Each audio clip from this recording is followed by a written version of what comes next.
Hello everybody, this is quixQuery here, and today we are playing modded Minecraft, vanilla, not vanilla, we are playing Sky Factory 2.5. What am I thinking? Anyway, and we have the best cow ever right here. This is a milk fluid cow. Oh yeah. Anyway, kind of funny that we got a milk fluid cow of all things. But I have done a ton of work since the last episode, and we are going to come down here for the start of this. And I've hooked up a bunch of pipes.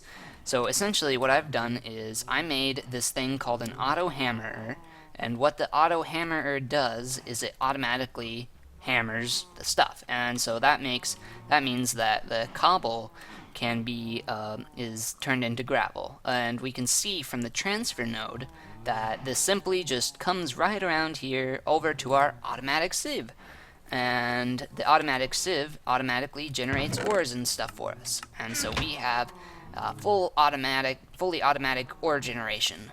And where does the cobble come from? Well, we made a massive cobble generator, and I have a tier 3 crafter that is uncompressing the cobble, and then we are taking the cobble from there and pumping it into our automatic hammer. This other pipe just simply goes all the way around over to our thing right here, so that we are always generating lava as well, and so that's always super nice, because now we have fully automatic power generation as well, because we are always pumping cobble into those things. But yeah, we got fully automatic ore generation, but the thing we got planned for today's episode is going over to that place right over there, which is going to be our new island, and we are going to set up some material processing. And so what we're going to do is we're going to take all of this, and over there we are going to process it all, and that includes some crafting and some smelting and all this other stuff. But that's what the main goal of that island up there is going to be,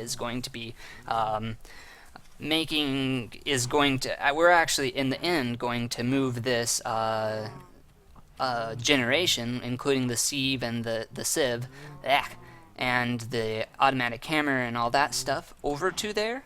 But for now, we're just going to start work on that island, which is just up north of here.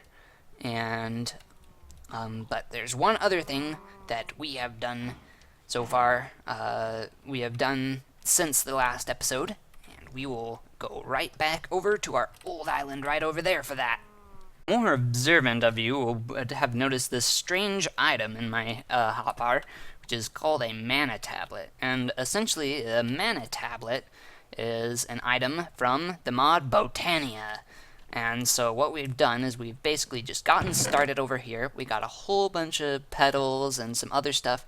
This bone meal is definitely not in short supply thanks to our mob spawner right here. We can see even in these chests right over here we got an absolute ton of bones. A ton of them. We also have a ton of menisci, but that's another thing.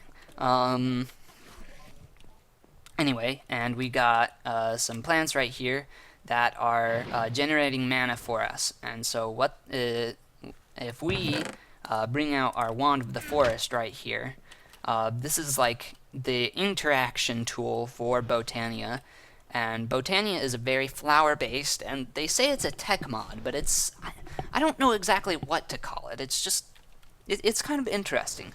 Anyway, and so we have a Daybloom, which is linked up to our mana spreader right there, and we have an Endoflame, which is also linked up to our mana spreader right there, and the mana spreader, as we can see, is inputting stuff into our mana pool. And so we also have a Pure Daisy over here, which turns logs and stuff into the Botania living wood and living rock if we put stone around it. And in a minute or so, this will turn into living wood.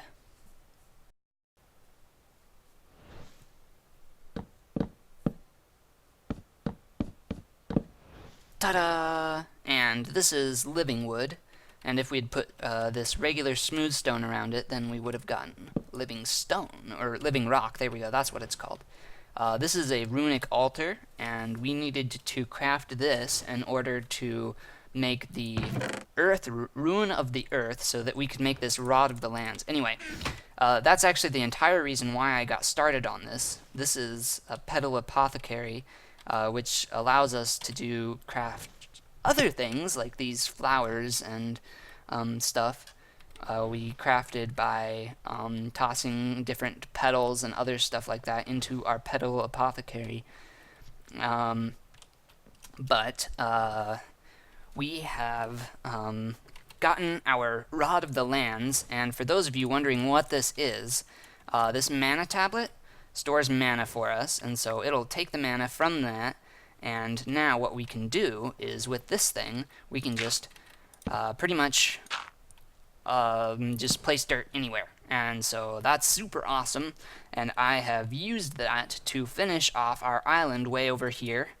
And if we fly over here, we can see that it is completely and totally finished off, and we have an absolute ton of cows up here. I'm not sure why we have so many cows. We have a resonant ender cow. I think that's pretty good, though. Anyway, we just have a massive amount of cows up here.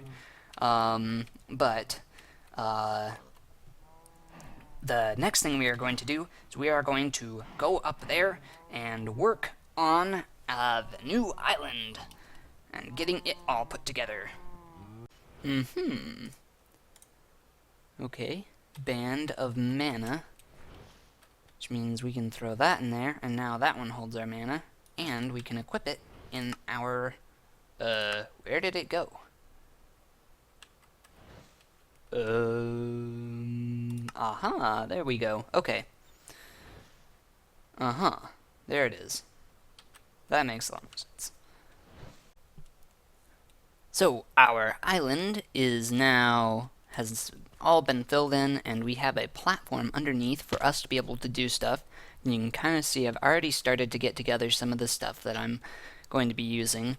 But what I'm going to do is I'm going to make a bunch of little mini smelteries around the entire edge of this, and we're going to have 12 in total, and we'll have 1, 2, 3, 4, 5, 6, 7, 8, 9, 10, 11, 12, and because there are 9 ores, and then we'll have a big one in the center, but there are 9 basic ores that we get from stuff, and so when we're doing gravel and stuff like that, we get this kind.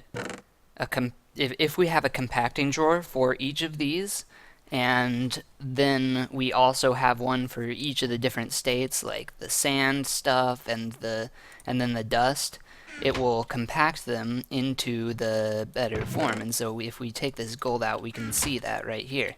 It'll compact it into the gravel form, even though we don't have enough to do that, but you know. And so I'm planning on using these compacting drawers to do that, and then the automatic hammers to then hammer them into the next form. And so we are going to start by laying down some basic stuff for this, but we need some power over here at some point to power these, and I have made also some filter pipes which should hopefully help us with this. And we have an item filter with all of the broken stuff, and we are going to filter the items into this thing right here. And we can see, if we put that into there, then all of the, actually that's not what we want. We want, oh boy, we want the gravels, the ore gravels. If that makes sense. I hope I'm making sense here and not just babbling wrong. But if we have the gravels, then we can put them into here, and then from there we will just use a compacting drawer on the results, and then funnel it out from there into the next auto hammer. So, yeah, woohoo! That moment when you realize, oops, my jetpack's out of fuel. Oh boy. Luckily for me, I had blocks on me. Okay, so this has been a bit of a mess. Well, it looks like a bit of a mess right now. It won't be in the end, but what we have right here is compacting drawers with iron stuff in all of them, and we can see that each one of these has its own filter right here for the specific type of item that we want to go into each one. So we want broken iron ore to go into here, and we want crushed iron ore to go into here, and we want iron ore, powdered iron ore to go into there. And then they will be compacted and then brought out in the compacted form, and then brought to its specified place. And so this auto hammer, we can see that the filter pipe there accepts iron ore gravel and iron ore sand, and so it can hammer both of these into the next form. And so we will then use that, and once it is all the way compacted and everything, then this filter pipe right here has the iron ore dust, which is then brought out into the ingot thing, and ta-da! That is fully automatic ingot ore processing for iron. Now, there's a couple things left to do. We still need to set up the lava generation so that these smelteries all get lava. We still need to get however we're going to transfer power over here, figure all that out. And we still need to set up all of the other ores, which is a lot of redstone, and I don't have that much redstone right now. This is actually the last of it right here, these three, which is not good. So we are going to need to sift some dust, and we will do that. But this is where we are going to end off now for this episode, and I have already gone over and gotten all of our loot bags, and so we will we have 3 legendary loot bags this time, and we will open those up as soon as we empty out a little bit of inventory space here for the end of the episode now. Okay, we got some chance cubes and a diamond helmet. Okay, that was an exciting one. Gold ore berry bush, that's typical. Wither skeleton skulls and an overgrowth seed. Botania overgrowth seed. Oh boy, we're going to have to look that up and open up these chance cubes. Give me a moment to get over to our old platform. What on earth is happening? It's like, okay, animation. Okay, it's an animation. I thought for a second that it was changing in my inventory and I had to do something with it quick, but okay. Let's look up this overgrowth seed in the Lexica Botania in the handy dandy index. Overgrowth seed. An overgrowth seed is an elusive item which can be used to enchant a piece of grass via right-clicking on it in the world, creating enchanted soil. Flowers that are rooted in this enchanted soil will function at double the normal speed. Oh, that's super cool. Okay, passive flowers planted on the soil won't get the speed boost. Instead, they will simply not decay. What? There's one problem, though. No known method of creating these exists. They have, however, been allegedly spotted by historians in ancient structures and temples. Perhaps that would be a wise guess as to where to find it. Wow! Nice! That's a good item, then. Okay, now, let's finish off today's episode by creating a platform and opening up the chance cubes right out here. Chance cube number 1. I think we're actually going to save this chance cube for sometime else, but oh boy, this is going to be exciting. Selecting random item, oh boy. It's a selecting number of enchantments to give the item. Knockback 1. Feather falling 3. Your item of destiny is complete. That was the best chance cube. Oh my goodness, I have a knockback 1 feather falling 3 painting.